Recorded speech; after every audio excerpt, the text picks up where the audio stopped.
Welcome to the March meeting of the Historical Society of South Australia. It gives me much pleasure to introduce our guest speaker tonight, Ian Purcell. Ian has been researching stories from Adelaide's gay history for many years. He has researched and written a series of 10 history walks and 2 musical dramas entitled King of the West End, you probably guess who that was, and The Pink Files, based on the gay and lesbian history of Adelaide. In 2005, Ian was made a member of the Order of Australia for his work as a gay activist and writer.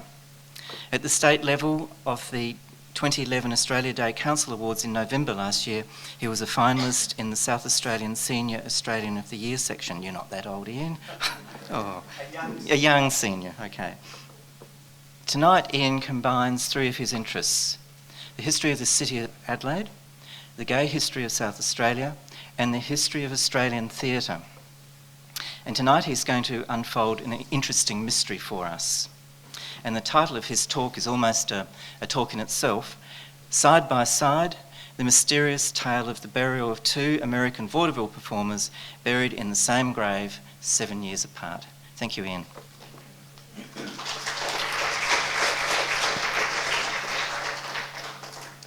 Thank you, Jeffrey, for that introduction, and thank you also to the Historical Society of South Australia for giving me this opportunity to present my 2010 South Australia History Week talk again tonight.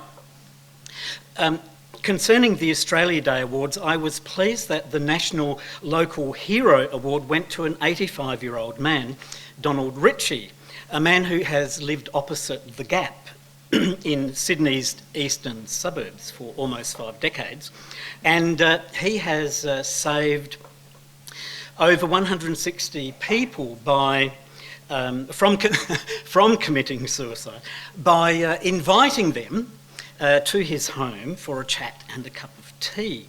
An ordinary man, an extraordinary achievement, well worth recognising and commemorating. And I mention this because there is a connection with my talk. Over several months of research, I was intent on solving the mystery of this grave, and I think I have, but I realised then that in doing so, I had recreated the lives of 2 men, 2 ordinary men, 19th century journeyman actors, who had lived quite extraordinary lives. 2 men forgotten by history, a neglected gravestone being the only immediate tangible evidence of their existence, waiting for over 110 years for someone to notice. A piece of good luck really, because so many memorials from that era, as you will know, have been destroyed or removed. So ultimately then, my talk tonight commemorates the lives of ordinary men and women, like Don Ritchie, and in this case, Edwin Kelly and William Leakey.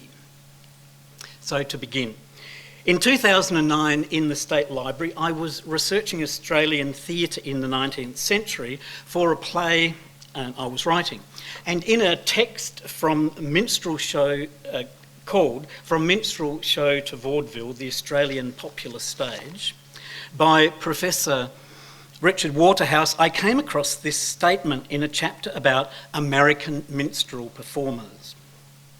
Minstrels often formed close personal relations with each other. Horace Copeland and Charles Hicks were inseparable companions. Edwin Kelly and another performer, W.H. Leakey, always travelled together and were even buried in the same grave. Well, I wondered what that term close personal relationship and the sentimental notion of being buried in the same grave, what this meant. Had these men been loving friends, as in the 19th century sense, or lovers in the 21st century sense? I was excited by this find because, for obvious reasons, there is little extant evidence, such as diaries or letters, of same-sex relationships in 19th century Australia. Well, there was a reference in the Waterhouse book to an article in the January 14th, 1899 edition of the Australasian, which I found was the forerunner of the Australian Post. Do you remember the Australian Post? Yes. Which the State Library held on microfilm. Here's what I found under the heading Dramatic Notes. Mr. Edwin Kelly, long identified with comic opera in these colonies, who died last week in Adelaide, has been buried in the same grave as his old friend, the late W.H. Leakey. A monument erected by Mr. Williamson marks the spot. Well, with the assistance of my good friend at the State Library, Jenny Scott, I soon had the obituaries for both men from the Adelaide Register. And here's the first.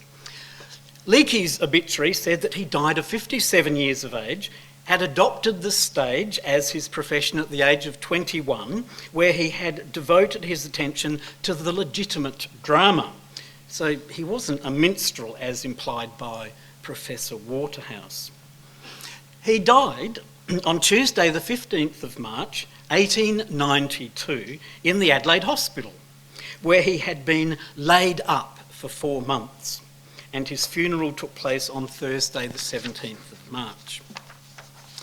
Now, Edwin Kelly's obituary said, among other things, that he was 69 years of age when he died on the 31st of December 1898 in the Adelaide Hospital. He first came to Australia with the Kelly and Leon minstrels about 25 years earlier from the United States. He had been married twice and had left a widow and 4 children in Melbourne, the youngest of whom was 8 years of age. So far, more questions than answers. Kelly came to Australia as a minstrel show performer, went into comic opera. Leakey was on the legitimate stage, Shakespeare, serious drama. Surely they wouldn't have been in the same touring companies, so how could they have always travelled together? What brought Leakey to Adelaide in 1892 and Kelly in 1898? Presumably they were on tour. Leakey's obituary doesn't indicate that he was. However, Kelly in 1898 was at the Theatre Royal here with the Myra Kemble Company. Despite Kelly being married with young children, had these 2 actors been in a relationship, perhaps a sexual relationship? And what about the role of Mr. Williamson in all of this? Obviously, Mr. Williamson must be the J.C. Williamson. He must have known both of these actors and thought enough of them to erect a monument in their memory. The Williamson Company produced comic operas and toured them around Australia and New Zealand. They also produced plays for the legitimate stage. They had a dramatic company. Clearly, both Leakey and Kelly could have been acting in JCW touring companies for years. But we come back to the main question. Why were these 2 actors buried in the same grave? If they were lovers or loving friends, did JC know about it? Did they let friends know they wished to be buried together? Did they let JC know? What a mystery. Well, I found the grave in the West Terrace Cemetery. Actually, what I found was a broken headstone, partially reburied in soil to enable it to stand upright. At some stage, the headstone must have been smashed and the remaining section crudely set up again. And that was all, nothing else. There was no indication of a grave, an outline of a grave left. Here's the inscription from the headstone. Erected by a few friends to the memory of William Henry Leakey. Here are no storms, no noise, but silence and eternal sleep. Born December 1835, died March 1892. Also, and this was obviously added later, Edwin J. Kelly died December the 30th, 1898, aged 69. That was it. A Shakespearean quote from Titus Andronicus. I googled it. Fitting, though, for a Shakespearean actor, I think you'd agree. Nothing about why Kelly was in the same grave and who were the few friends. Then I had the idea to scrape away some of the dirt at the bottom of the broken headstone and found this inscription: "Friends of many years, companions on the stage." Now, what does that mean? Don't assume it means anything other than what it plainly states, I told myself. But I was intrigued. A broken headstone in a lonely corner of the West Terrace Cemetery, a memorial to two American actors who had been either close friends or perhaps even lovers over 120 years ago. How long had it been since someone had specifically sought out this grave? And how amazing that the headstone survives as a tangible connection to them and to the past. I decided then that I had to trace their lives, or try to, and in doing so, try to solve the mystery of the grave. Now, Bill Leakey and Edwin Kelly were not stars of the stage like some of their contemporaries with whom they acted here in Australia. J.C. Williamson and Maggie Moore, Bland Holt, the king of melodramas, Nellie Stewart, George Rignold, another Shakespearean actor, whose names and stories and images live on in written histories of the Australian theatre. But they were respected journeymen, like hundreds of others now forgotten, whose craft enriched the golden age of late 19th century Australian theatre. As Hal Porter wrote, of that seemingly endless number of itinerant players who brought entertainment to even the smallest of one-horse towns in those palmy years, as he called them, they came, they went. Many left nothing but the faintest spore, a poster peeling from a tree trunk, an advertisement in the theatrical magazine Lorgnette, with despair to be read between the lines, a two-line cutthroat notice in the stage reviewer's column of the Weekly Times. Sounds a bit like the reviews of some of the shows at the Fringe at the moment. I feel sorry for some of those actors, but there we go, perhaps the 21st century version of the travelling players. Well, through the wonders of 21st century technology, search engines, electronic versions of old newspapers, books and periodicals, and digital images, these have enabled me to retrieve some of those advertisements, cutthroat notices, and peeling posters, and like a giant jigsaw puzzle, try to piece together the lives of two of those long-forgotten itinerant players, Bill Leakey and Edwin Kelly. And what a journey it's been. So now let me share it with you. This story starts not in Australia but in America, and I need to choose a date. So let's say 1860, 150 years ago. Abraham Lincoln has won the presidential election. Slavery is to be abolished. 7 southern states have seceded from the Union, and civil war is just around the corner. And 3 stage-struck young men are trying to make their way in the theatre. 30-year-old Edwin Kelly was with the Christie Minstrels in Philadelphia. 27-year-old Bill Leakey was in a season of drama at the Holiday Street Theatre in Baltimore. And the 16-year-old James Cassius Williamson was making his debut in Milwaukee. If almost 40 years later, 2 of these men were to be buried in the same grave, in the faraway British colony of South Australia, and the third was to pay for a headstone erected to their memory, is it possible that these men became friends, or at least knew one another in America before they got to Australia? I think it's possible that in the late 1860s in New York, Williamson at least knew of both Kelly and Leakey. But I need to get them there first. Notice that 2 of these 3 men, our main players in fact, Kelly and Leakey, came late to the theatre. William Henry Leakey, born in 1832, not 1835, as his gravestone said, was the son of an English, not Church of England, as his obit said, but Methodist minister who emigrated with his large family to America in 1852. Leakey Sr. wanted William too to join the clergy, but his heart wasn't in it. He began his acting career as an extra in 1857 at the age of 25 at the Metropolitan Theatre in Buffalo, New York. His acting debut in New York City with the Edwin Forrest Company. Edwin Forrest was sort of like the reigning star of American theatre at the time. He appeared with them at the legendary Niblo's Garden Theatre in 1864.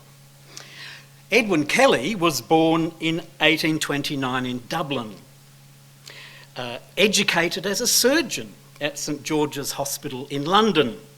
He emigrated to America and settled in Boston, Massachusetts. His first recorded appearance on the stage was with the Ordway Aeolians, a minstrel troupe, in 1858 in Boston. It's also recorded that he was tall and powerfully built, had a clear tenor voice and trademark drooping moustachios. While touring with the Christie Minstrels in 1860, he met the young man who was later to become his professional partner for 18 years. This was Patrick Glassey, known professionally as Francis Leon.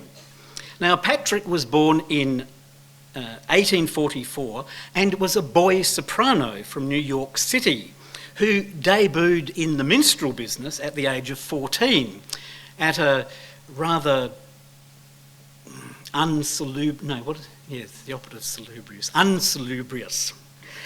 theatre called Woods Hall on Broadway as a female impersonator in operatic burlesque.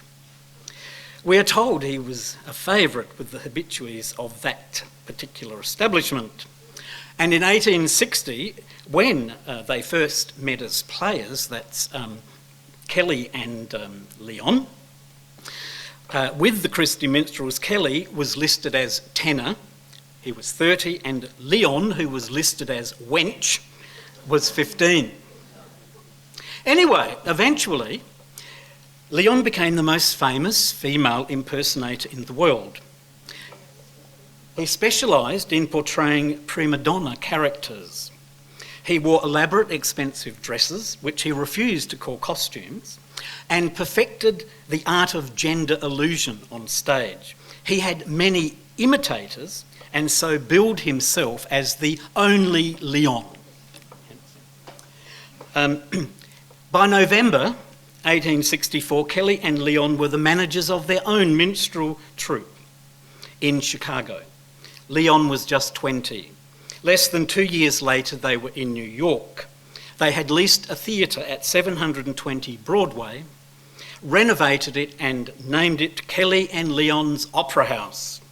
They opened their first season on October the 8th, 1866, and continued to play to New York audiences until 1871. Well, what about the relationship between Kelly and Leon? Was it purely professional?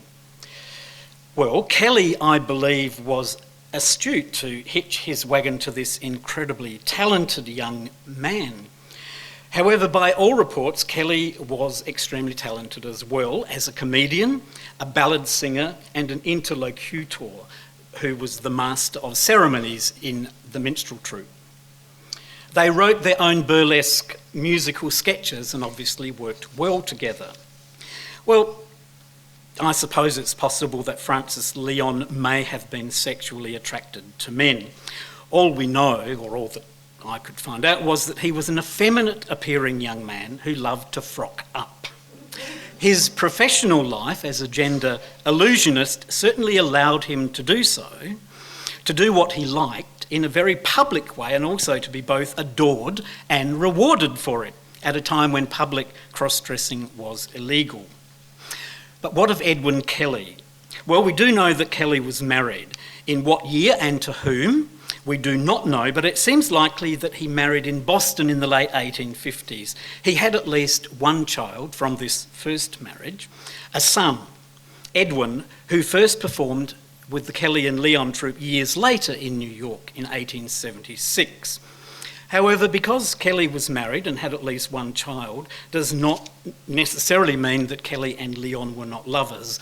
Oscar Wilde was married and had children. The fact is, we just don't know. Okay, but what of our third aspiring thespian, J.C. Williamson, James Cassius Williamson, known as Cassie to his friends? He was born in 1845 in Pennsylvania, the son of a doctor of Irish descent. After the family had moved to Milwaukee, James, as a teenager, joined the local theatre group and travelled with them in the States and in Canada. He was learning stagecraft and company management.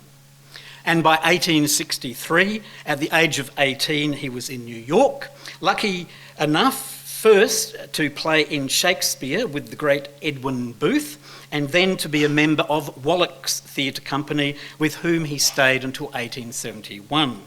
Wallach's was a highly regarded dramatic company and an excellent training ground for young actors.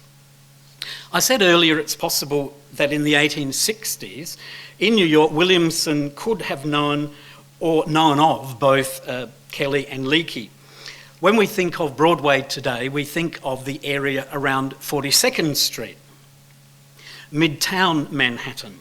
But in the 1860s, however, the Broadway theatres were in a stretch much further south in lower Manhattan, between Union Square and Canal Street.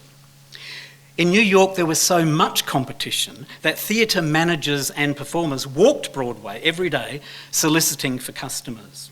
So it's possible Williamson met Leakey and Kelly in this way, and that perhaps Edwin Kelly and Bill Leakey met one another, but I'm only speculating.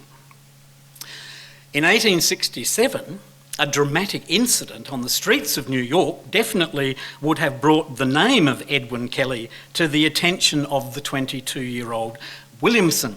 The incident has become known as the Sharp-Kelly shootout, and here's a reconstruction of what happened. There was often intense competition between rival minstrel troupes, and poaching of talent was not uncommon. In 1867, Kelly and Leon angered Sam Sharpley, manager of Sharpley's Minstrels at the Opera Comique, for poaching the popular clog dancing team, Delahanty and Engler. Clog dancing was a forerunner of tap. Things came to a head on the afternoon of Wednesday, the 11th of December, on 24th Street, outside the Fifth Avenue Theatre. Kelly and Leon and Sam Sharpley and his brother Tom met by chance, and a heated argument, followed by fisticuffs, ensued. Leon ran off, very wisely, I would have thought, chased by Sam Sharpley. Tom Sharpley knocked Edwin Kelly to the ground. Kelly, however, struggled up, pulled out a pistol and shot twice at Tom, who fell dead from a bullet to the heart. Sam, chasing Leon, heard the gunshots, turned and saw his brother on the ground. He pulled out a 7-barreled revolver and fired a shot at Kelly, hitting him in the head. Well, in the aftermath, Sam Sharp and Francis Leon withdrew charges against each other and were never brought to trial, despite the fact that Sam had shot and almost killed Kelly. The judge mumbled something about the illegality of concealed weapons, but no one was charged with that offence. Why were both Sharp or Sharpley and Kelly carrying weapons anyway? Surely it meant that they knew they were heading for some kind of violent showdown on Fifth Avenue. It seems like the minstrel business could be a dangerous game. Well, Kelly was released on bail and miraculously recovered from his head wound. In his trial the following April, he told the court that he had never met either of the Sharpley brothers before, attempted only to mediate between Sam Sharp and Leon at the beginning of the struggle before being attacked by Tom Sharp. The judge agreed that Leon was an effeminate-appearing man, and the Sharp brothers were much larger in physique and muscular conformation. In other words, he thought it was quite reasonable that Kelly would go to help. Kelly said that he feared for his life from Tom Sharp's ferocious attack on his person and only shot in self-defence. On May the 1st, 1868, the jury took only 10 minutes to agree with Kelly and he was acquitted. I think everyone in New York would have been following the trial, so it's possible that J.C. Williamson knew of or even met Edwin Kelly in New York in that period of 1866 to 71. Well, in 1864, our other main player, Bill Leakey, had married the 20-year-old actress Annie Waite. And for the next few years, Bill acted as her manager. They found acting gigs on the Western Circuit. That was the touring route between the major cities of Chicago, Philadelphia, Buffalo, and others west of New York City, as they were known in those days, the Western Circuit. Then between 1868 and 1870, they established a theatre company at the New Academy of Music in Indianapolis with Annie as the leading lady.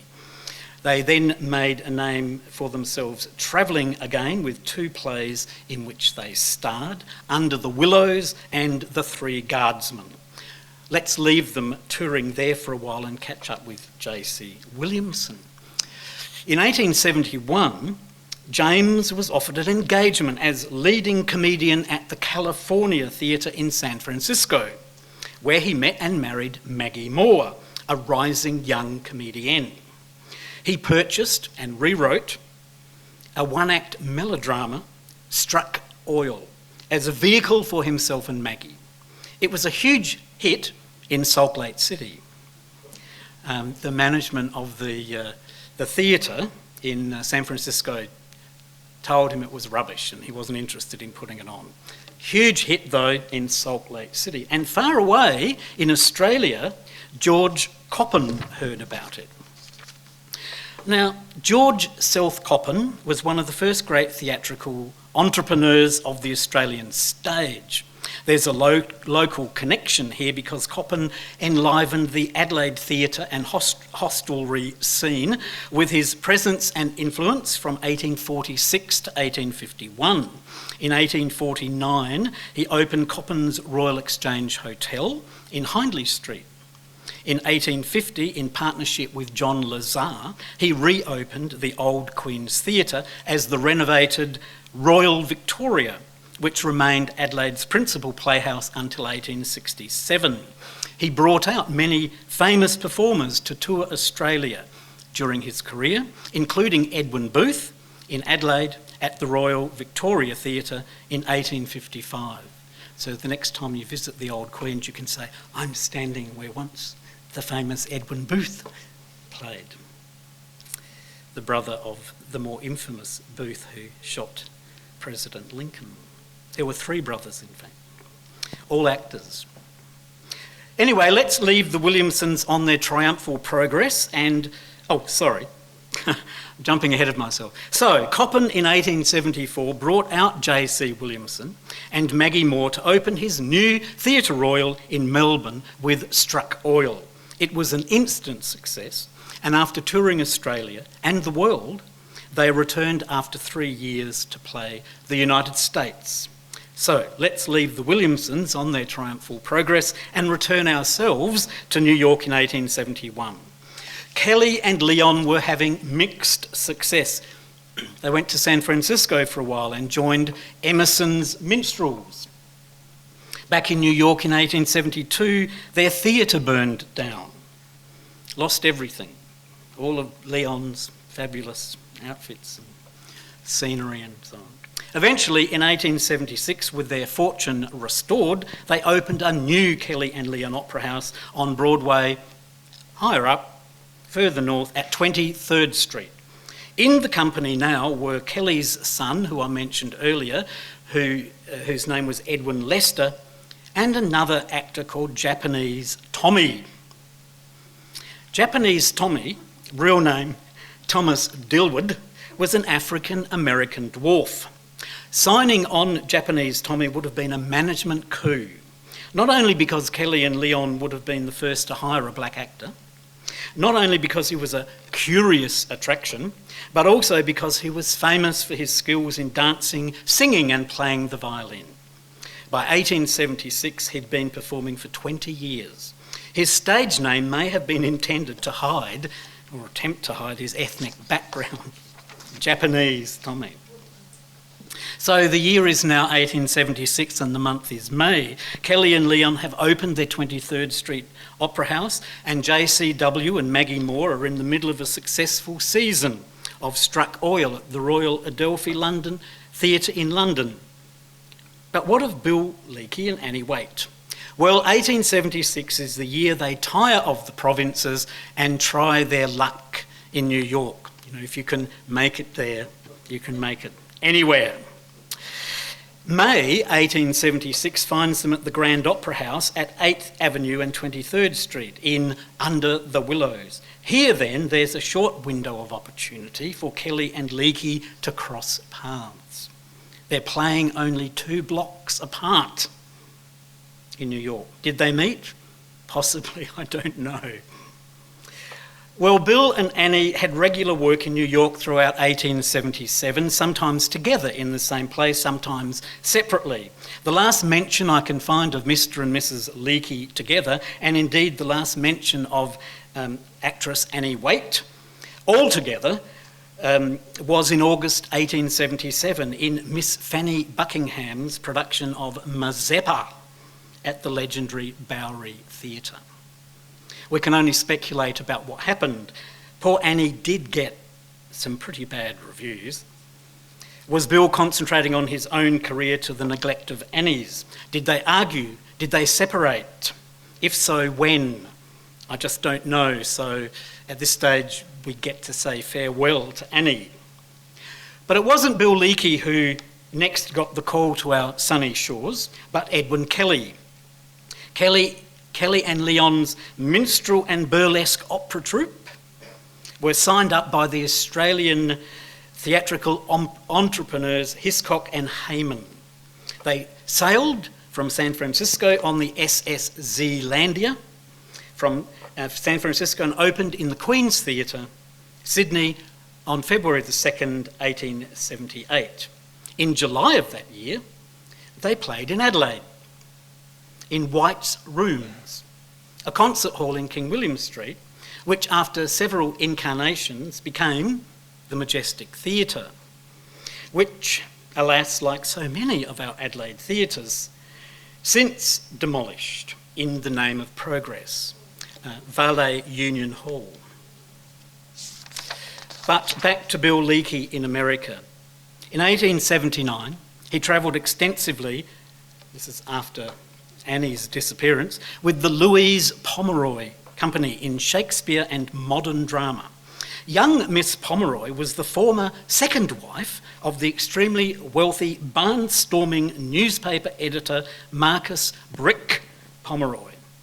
Well, following their short, stormy marriage in the mid-1860s, Louise's lucrative divorce settlement enabled her to establish her own theatre company and to star in the leading Shakespearean roles for women, and occasionally throughout her career in Shakespearean roles for men, such as Hamlet and Romeo.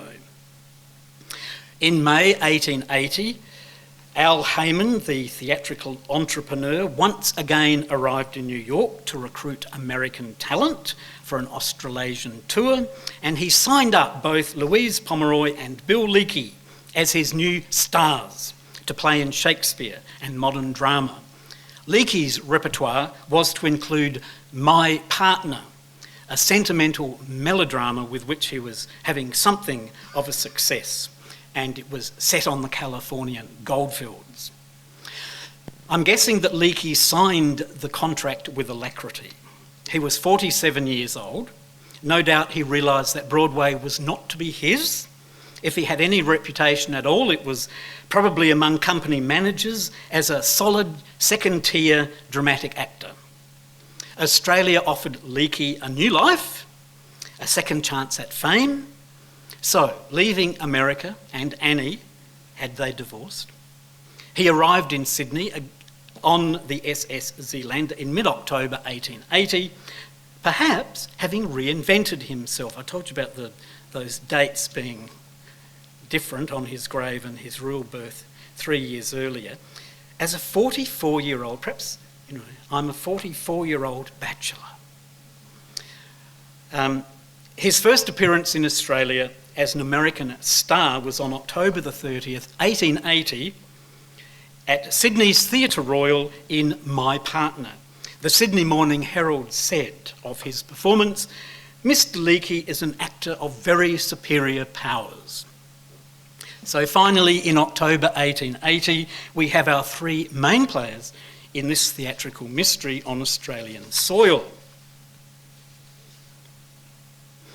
In 1879, Williamson had negotiated with W.S. Gilbert to pay £300 for 1 year's exclusive performing rights for the production of HMS Pinafore in Australia and New Zealand. However, when he got back to Australia, he had to take court action against theatre companies already performing pirated versions. One of these companies was Kelly and Leon's Minstrel and Burlesque Opera Company. In fact, theirs was the very first production of HMS Pinafore in Australia. It played in May 1879, 12 performances at the School of Art in Sydney, with the only Leon as Buttercup. They paid JC £1,000 for the rights to enable them to continue with the production. They did so well, even after paying JC that hefty sum, that they decided to build their own music hall, the Kelly and Leon Opera House on the corner of King and York Street in Sydney, which opened on December the 29th, 1879. This was a risky venture, considering that in the States they had always leased theatres. Flushed with success, perhaps they acted rashly. Only time will tell. And in January 1880, Kelly was swift to stage a production of the prohibited Victorian version of a play by Marcus Clarke called The Happy Land. Clarke had adapted a short musical satire by W.S. Gilbert to parody the then Berry Liberal government in Victoria. It was banned by the Chief Secretary in Victoria. The amazing thing about the Kelly and Leon production in Sydney was that it was performed while the Victorian controversy was in full swing. Kelly must have acted amazingly quickly as soon as the controversy began in Melbourne just 2 weeks earlier to get a copy of the script and rehearse the play in time for opening on January the 31st. A further example of his astuteness as a theatre manager is that it seems that he generated controversy around his production by leaking stories to the press that the Inspector General of Police was about to ban the play. So it did very brisk business. However, just a few months later, in June, Kelly and Leon were bankrupt. They lost their opera house. Bitter recriminations must have followed this loss because by August, the Kelly and Leon partnership of 18 years had ended. The only Leon returned to America in 1881 after touring in a production called The Black Pinafore, in which he played the role of Josephine in blackface, like in the minstrels. A blackface Josephine. However, he had shown Kelly that he could be a success without him, and he left the Australian stage triumphant. But as one player leaves our stage, another enters. Perhaps sometime in October 1880, ships passed in the night. Leon on his way south to Melbourne, Bill Leakey on his way north to Sydney to start his Australian tour. So is this where Kelly and Leon met? I don't know if Kelly stayed in Sydney after the breakup with Leon, but it's a strong possibility. If he did, surely he would have gone to see Leakey perform. He would have been as interested as anyone else, particularly those in the theatre fraternity, in Hayman's latest American attraction, and a compatriot at that. Perhaps they spent time together over 2 months before Hayman whisked Leakey down to Melbourne to open in a season with his other star, Louise Pomeroy. If Kelly and Leakey did meet and become friends or even lovers, it's most probably it happened in Sydney in late 1880. Kelly was 50, Leakey was 47. Well, in 1881, in a final burst of managerial energy from Kelly, we find the newly named Kelly and Leon English Opera Company in September playing Offenbach in Sydney. I don't know the fate of that company, but by October, Kelly was in Melbourne with the Musgrave Opera Comique Company performing in a season of comic opera featuring the rising young star Nellie Stewart. In September of the same year, J.C. Williamson took up the lease of the Theatre Royal in Melbourne from Coppin. In May 1882, he joined in partnership with two other actor-managers, Arthur Garner and George Musgrove. As the triumvirate, these three young men laid the foundations of the Williamson theatre empire. They managed the Theatre Royal and the Princess Theatres in Melbourne, the Sydney Theatre Royal, and had an arrangement with the Adelaide Theatre Royal. Edwin Kelly was a member of the J.C. Williamson's Royal Comic Opera Company from 1882 until 1890. Let's leave him on tour for the time being and come back to Bill Leakey. In the second half of 1881, Leakey was touring in New Zealand, both in My Partner and then with the Louise Pomeroy Company in Shakespearean productions. And on the 31st of January, the 49-year-old Leakey married a young actress, the 16-year-old Hetty Lambret. What Henrietta's mother, the actress Bessie Vivian, who was in the company, thought of the union, we'll never know. Such intergenerational marriages were not uncommon, especially in the theatre. Perhaps she advised Hetty against it. Perhaps Hetty wanted to escape her mother's apron strings. Perhaps Hetty was flattered by and besotted with her older suitor, this famous American star who only had eyes for her. As for Leakey, it's obvious his penchant was for ingenues. First Annie, 10 years younger, and now Hetty, 33 years younger. And speaking of Annie, had she died? Did she and Leakey ever divorce? Was Leakey a bigamist? Well, this marriage would seem to put paid to the idea that Leakey and Edwin Kelly, who I speculated could have met and become friends in Sydney a year earlier, puts paid to the idea that they were intimate, but it's not impossible. However, the peripatetic lifestyle of actors was not conducive to long-term relationships. And like Bill Leakey, sometime during the 1880s, probably in 1885, which would make him 56, Edwin Kelly married, or remarried, I should say. When he died in 1898, we are told, he left a widow and 4 young children, the youngest of whom was 8 years old in Melbourne. So at this stage of the mystery, it certainly seems that if Bill Leakey and Edwin Kelly did know one another, it was most likely as friends and not as lovers. Company. So they were both in J.C. Williamson companies, one in comic opera, the other in serious drama. His wife, Hetty Leakey, travelled with him and sometimes appeared on the bill as well, as either Mrs. Leakey, Hetty Leakey or Hetty Lambret. For example, they were in Adelaide at the Theatre Royal in June 1884 on tour with the dramatic company, and then in Sydney and Melbourne with the Miss Genevieve Ward Shakespeare Company. And in 1891, he joined the Gerald and Duff Company playing Tasmania in June and July and opening in August in Brisbane. The last review that Leakey ever received of his work was in the Brisbane Courier of Tuesday the 15th September 1891, and it was a good one for any actor with which to exit the stage. Leakey was performing in a melodramatic play called The Pointsman.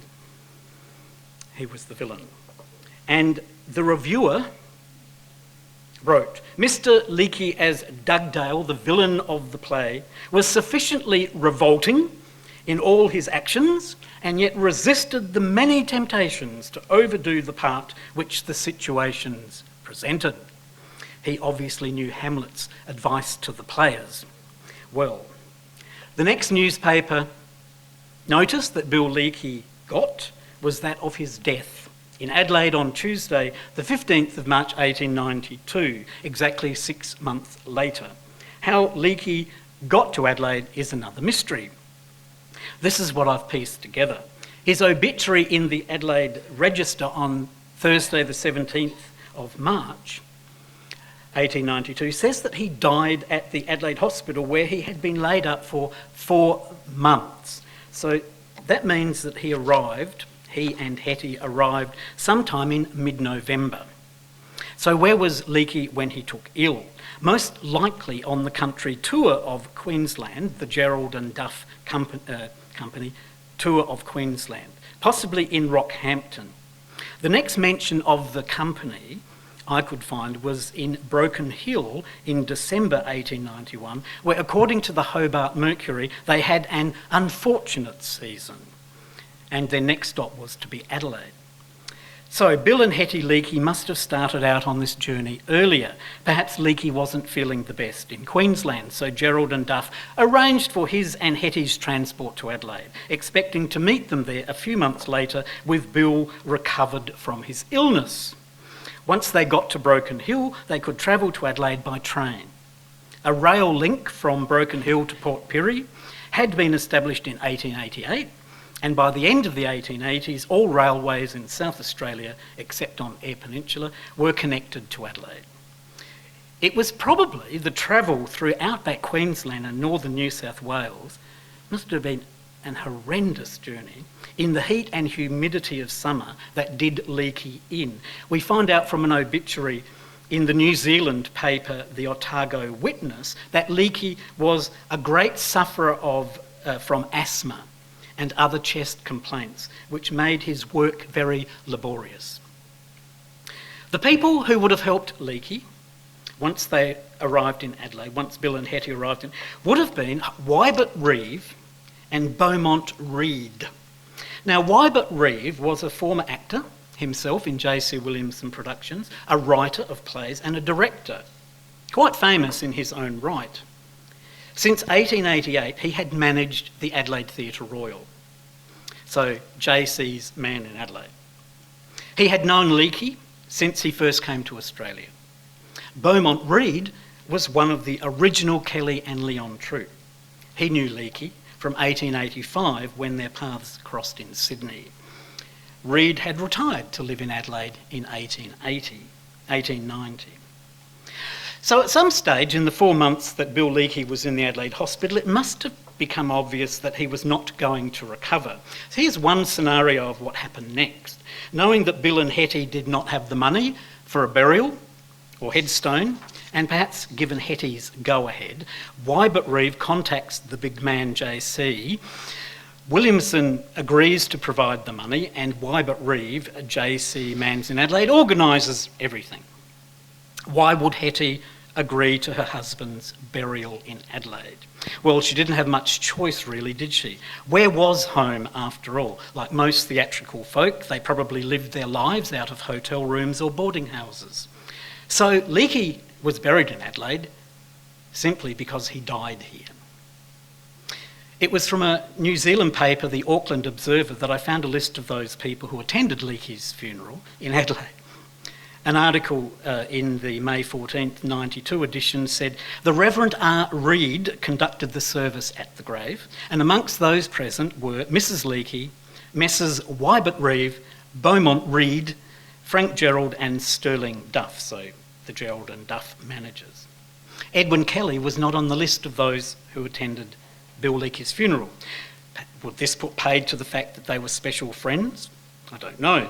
Not necessarily. In March of 1892, when Leakey died, Kelly was on tour with the Myra Campbell Company in Tasmania and New Zealand. Perhaps he came to see Leakey in hospital earlier, between engagements. He was in Melbourne during January and February 1892. The railway between Melbourne and Adelaide was completed in 1887. Perhaps he made a trip to Adelaide to see his old friend Bill Leakey. I don't know.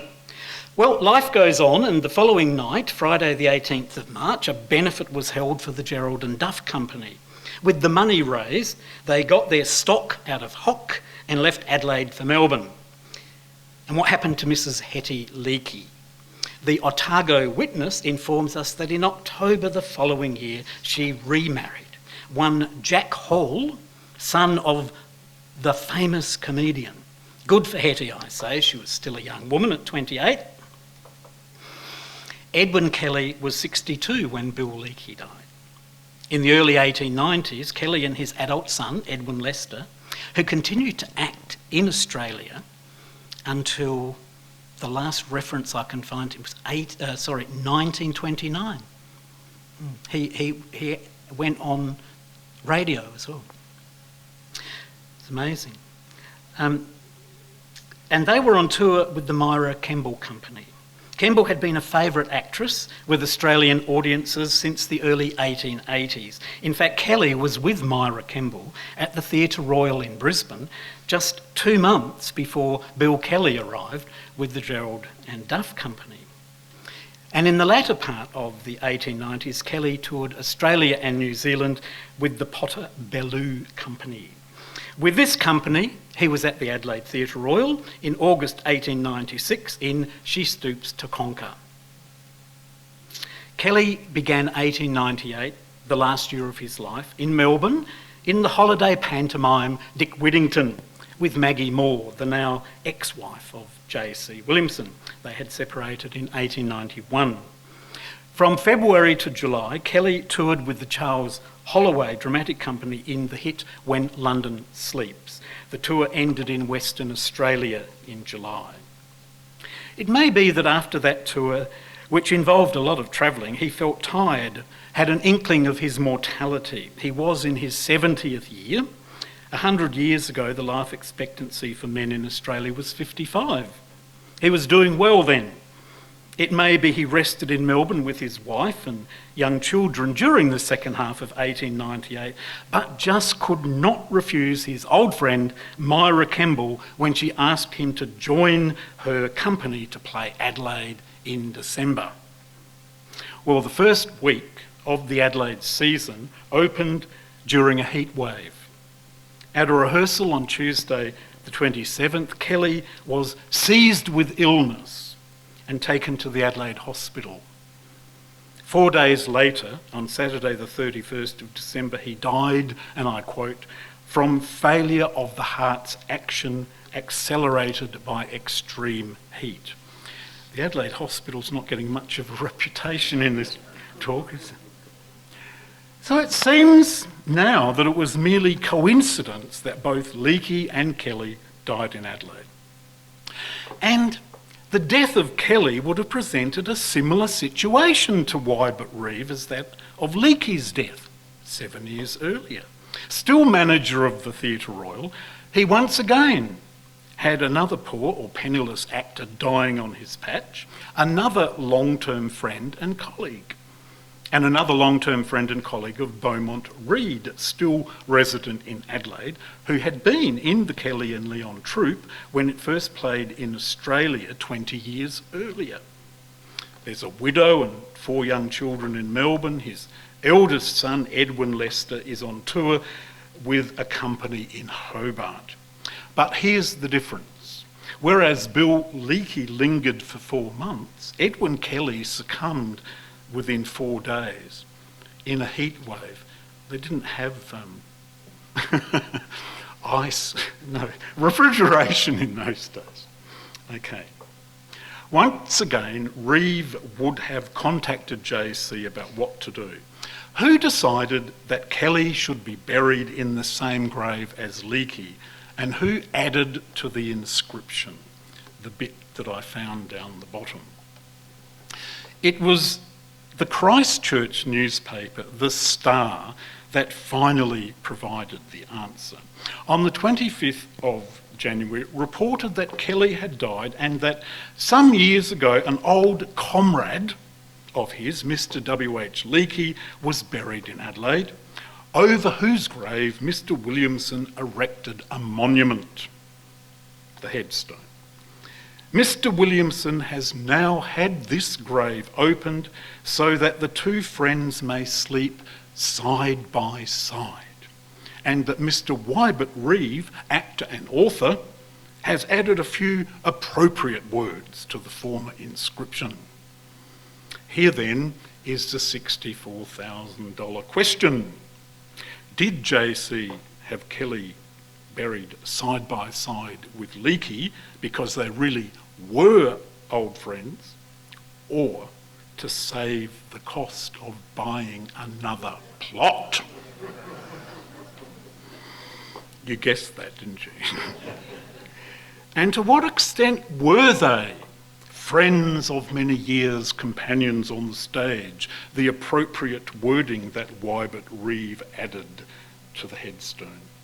I traced the itineraries of Leakey and Kelly in Australia and New Zealand from 1880 to 1892 and found only 3 occasions on which their performances overlapped and when they could have met, if it wasn't earlier when Leakey first arrived in Australia. In Melbourne in July 1883 and in Sydney in July and August 1884 and again in September 1885. They did have 2 old friends in common, Wybert Reeve and Beaumont Reid, with whom they had both acted over the years. They may have been introduced to one another by one or other of these men. So they may have been friends, but I can't prove that. We have to take the word of Mr. Reeve for that. As far as being companions on the stage, I can't find that they ever acted together. So they were companions in that general sense of having shared the same profession. Okay. Although I set out to solve the mystery of the grave, and perhaps I have, and although a little disappointed that I hadn't discovered a 19th century same-sex romance, I realised that something more important had happened. How wonderful for us, living over 110 years later, that this sad coincidence of deaths did happen, and that these actors were buried in the same grave, that this unusual situation was noted in the newspapers of the time, and that the headstone, or memorial, as it was called, survives as a marker to point us back to the past, to those incredibly interesting lives that these actors lived, in an era now lost to us, but known as the golden age of Australian theatre. Perhaps something can be done to preserve the headstone and gravesite for posterity. Thank you very much.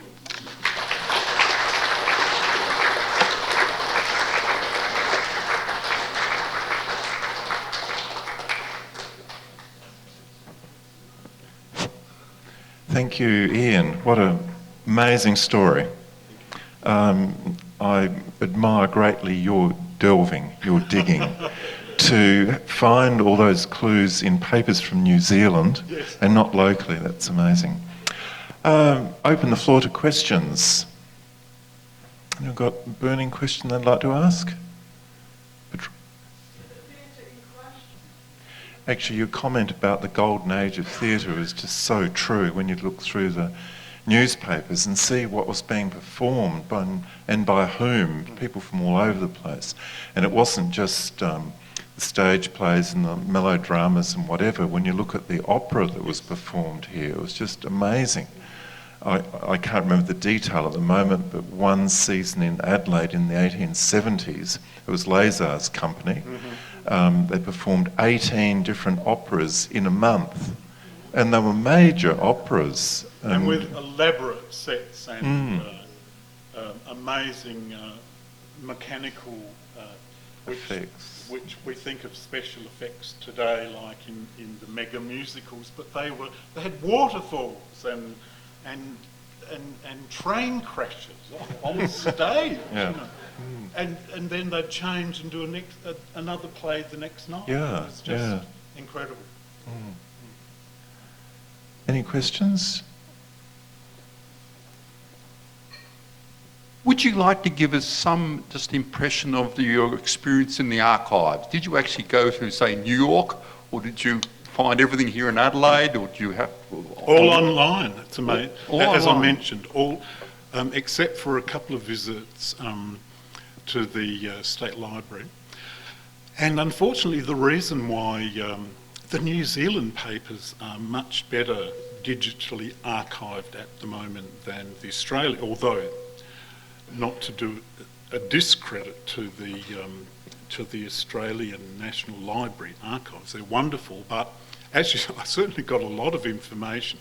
The New Zealand papers seem to have and enjoy having, they were in little sort of dramatic notes, as they were called, and it told you from all over the world how they got the information. It must have been by Morse code or something, you know, that they knew who was acting where in Paris and London and New York and all. It was sort of like a gossip or information column, and they'd have, oh, and you know, by the way, you know, poor old Bill Leakey passed away, and I think there's not much at the moment of the Adelaide papers that have been digitalised. No, so I was able to, you know, obviously, yes, but they are doing more and more. So the Register and the Advertiser. Yeah, I mean, I could have gone and done that, but it was, I mean, I just found everything online from newspapers and American books on that were published in the late 19th century that have all been put online, like the history of theatre in Boston and all of that. I mean, I spent months doing it, but it was easy. I just sat at my computer and got more and more fascinated. There's so much I left out, of course, but I had to bring it back to 50 minutes.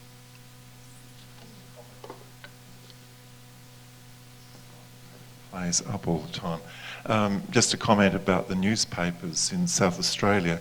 The State Library Foundation have got the digitising of the papers as their major project at the moment, and they've recently received a quite considerable donation from the James and Diana Ramsay Trust to do more work on the papers, so that's good. Any other questions? If not, I'll ask Patricia Sumling to give a vote of thanks.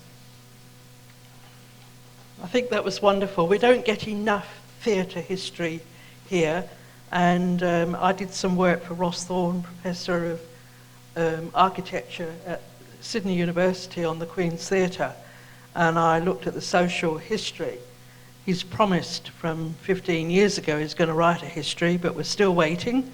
And I know a little bit of that history, and I know the Christies. They were operating very, very early in South Australia. But I just think tonight was wonderful. I know the amount of work that goes into all those little details, and I'm shocked that you've done it all online. When I think of the hours I go just for a little detail sometimes. What I also found about the West Terrace Cemetery, now I've written a lot about the city and a lot about the Adelaide Parklands, and I've actually been asked to, you know, sort of get involved in West Terrace Cemetery, and I've said, hang on, that's another city there. There's about 250,000 people buried there. But what you gave us tonight of people who are buried there, if George Coppin's wife hadn't died here in Adelaide, and she's buried in the cemetery, he would have stayed here in Adelaide. But when she died, it gave him not the freedom, shall we say, to move on. And of course, we've got the illustrious Percy Granger. But one of the biggest walks that the Historical Society ever put on was around the West Terrace Cemetery. Some of you may remember that, when literally thousands turned out, and it was just like a riot in West Terrace Cemetery. And then further, when we had a talk one night on death and dying with Rob Nicholson, we had standing room only. So anything to do with West Terrace Cemetery and death is just quite amazing. Now, the other thing I wanted to say about tonight, I'm actually in awe of what you've pieced together. And I think if any of you do get, shall we say, short on what should we write about, just walk around the West Terrace Cemetery. There are thematic histories that you can do from there just by looking at, shall I dare say it, publicans of the City of Adelaide. They're all there in the West Terrace terraced cemetery. And Bert Edwards. Well, of course, Bert Edwards, whose exhumation I did attend, and I haven't yet forgotten that. You were talking about the 1867 shootout. Well, of course, nothing much happened here in Adelaide in 1867, of course, but that's when the new Theatre Royal opened. Is it not, Hamish? Yeah. So that was our big news in 1867. There was a shootout later. What, in Adelaide? The Premier. Oh, yeah, well, Bert yeah. Edwards supposedly. Yeah, so, no, not his father. That's a myth. Anyway, I would like to say I was really excited when I knew that we could have you to come and talk, because I feel that we need to have new kinds of history here at the Historical Society. Gay history is very, very important. There are great contributors to so much of South Australian history, and also they're always never dull. So I'm just thinking of what we can perhaps have another year. But thank you again for coming tonight, and I just found it. I hope now we can have your paper for our journal article. The long paper. I know, I've got it. Thank you very much for coming tonight. Thank you. Wonderful.